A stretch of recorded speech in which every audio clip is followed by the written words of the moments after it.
Welcome to HB RV Lifestyle Clips. I'm the Honey Badger, and this is a pre-owned truck camper, the Travel Lite 775U.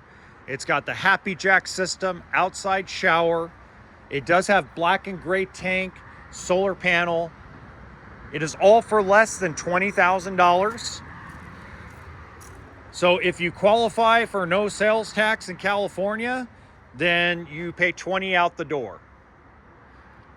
On-demand hot water heater.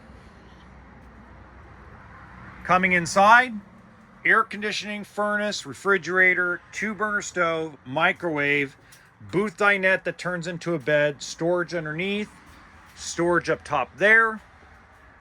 You also have an area to put a TV.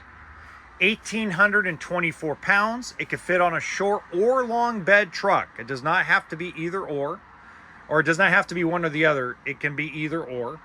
Microwave, 2-burner stove, sink, and the most important part everybody asks about, the bathroom.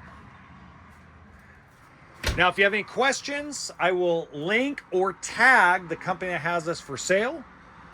And until next time, remember that RV stands for toolkit and sense of humor.